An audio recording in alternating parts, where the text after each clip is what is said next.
दोस्तों नमस्कार, मैं आपका भूपेंद्र नारायण सिंह।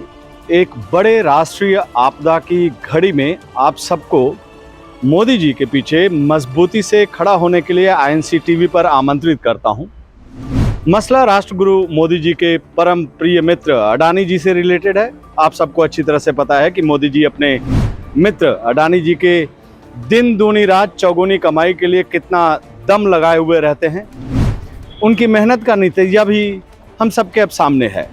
साइकिल की घंटी टुनटुना के सस्ते का माल रास्ते में की हाँक लगाने वाले अडानी जी आज मोदी जी की बदौलत दुनिया के सबसे ज्यादा अमीर उद्योगपति बनने के करीब पहुंच चुके थे।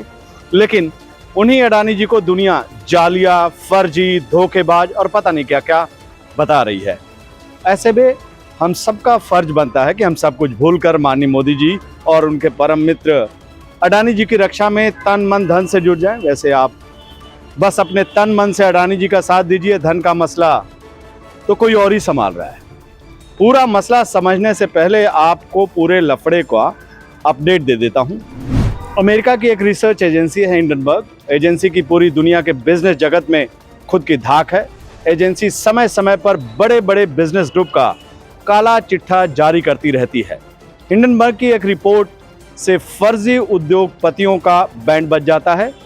वही जो जेन्युइन तरीके से अपना बिजनेस, अपना व्यवसाय करते हैं, उनका बिजनेस फर्श से अर्श तक पहुंच जाता है। अब उसी हिंडनबर्ग ने अपनी रिपोर्ट में कह दिया है कि अडानी जी ने अपना जो बिजनेस मॉडल खड़ा किया है उसके हर एक स्टेप में फर्जीवाड़ा है, धोखाधड़ी है।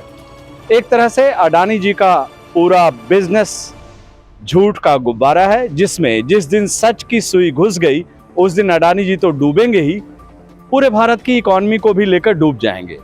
हिंडनबर्ग की रिपोर्ट का असर देखने को भी मिला है। जिस दिन उसकी रिपोर्ट जारी हुई उस दिन से लेकर खबर लिखे जाने तक अडानी जी के शेयर 20% से ज्यादा गिर चुके हैं। खबरों के मुताबिक इस गिरावट से अडानी जी को 1.32 लाख करोड़ का फटका लग चुका है। इस गिरावट का असर इंडियन इकोनॉमी पर भी दिख रहा है। BSE सेंसेक्स कभी 700-800 अंकों तक गिर रहा है, उससे ज़्यादा भी गिर रहा है। रिपोर्ट के मुताबिक आम निवेशकों का 6.83 लाख डूब चुका है और आने वाले समय और खतरे से भी भरा है। अब चलिए मुद्दे की बात पर लौटते हैं। पहला मुद्दा तो ये है कि ये पूरी तरह से अडानी जी और मोदी जी का निजी मसला है। अगर अडानी जी ने चूना लगाया तो वो मोदी जी की भावनाओं का सम्मान करते हुए लगाया होगा, ये विपक्ष कहता है। लोग भी कह रहे हैं मोदी जी की कृपा से किया होगा, ये भी कह रहे हैं। ऐसे में अमेरिका की एक एजेंसी का क्या हक है कि वो मोदी जी और अडानी जी की निजी मसलों पर बोले। उसे मोदी जी और अडानी जी की प्राइवेसी का ख्याल रखना चाहिए, उनके निजी रिश्तों की निजता का सम्मान भी करना चाहिए। दूसरी बात, पूरी दुनिया जानती है कि अडानी जी पिछले 20-22 साल से मोदी जी के पीछे और उनके कहने पर और उनकी मदद से इन्वेस्ट कर रहे हैं। उनके चुनावी खेती का भी पूरा खर्च उठाते रहे हैं अडानी जी। विपक्ष आरोप लगाता रहा है। ऐसे में अब जब मोदी जी अडानी जी को उनके इन्वेस्ट का रिटर्न वापस कर रहे हैं तो क्या गलत कर रहे हैं? क्या लोग ये उम्मीद कर रहे हैं कि अडानी जी भूखे पेट रहकर भाजपा या उनके लोगों की सेवा करते रहेंगे? अगर कोई ऐसी उम्मीद पालता है तो निश्चित रूप से वो गलती कर रहा है। तीसरी बात, हिंडनबर्ग ने अपनी रिपोर्ट में अडानी जी पर यह आरोप लगाया है कि उन्होंने शैल कंपनियों मतलब फर्जी कंपनियों के जरिए हिसाब किताब में जमकर फर्जीवाड़ा किया है और देश का कर चुराया है। भाई फिर वही पुरानी बात, ये तो लोगों की और अडानी जी की आपस की बात है। हम सब ने देखा है कि मोदी जी विदेशों तक में अडानी जी को साथ लेकर उनके व्यवसाय की बात करते रहते हैं। ऐसे में हिंडनबर्ग को क्या हक है कि वो हमारे राष्ट्रगुरु की नीति और नीयत पर सवाल खड़ा करे। अडानी जी पर एक और आरोप है कि उन्होंने जो बिजनेस मॉडल खड़ा किया है उसके हर लेवल पर अपने रिश्तेदारों को भर कर रखा है और ये सब मिलकर दाएं का माल बाएं और बाएं का माल सीधे ऊपर ले जाते हैं। आसान शब्दों में सब फर्जीवाड़े के खेल में लोगों की आंखों में धूल नहीं, मुट्ठी और बालू भर के झोंक रहे हैं।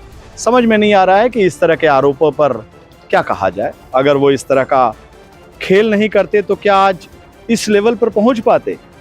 अडानी जी पर हिंडनबर्ग ने जो आरोपों की बरसात की है उसका निचोड़ यही है कि अडानी जी खुद तो शायद नहीं डूबे, लेकिन देश को जरूर डुबो देंगे। ये मसला थोड़ा नाजुक लग रहा है दोस्तों।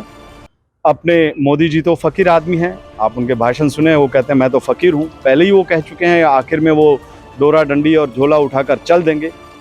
शायद अडानी जी के पीछे पीछे ये लोग कह रहे हैं, लेकिन बाकी देश का क्या होगा, जवाब ज़रूर दीजिएगा। नमस्कार दोस्तों।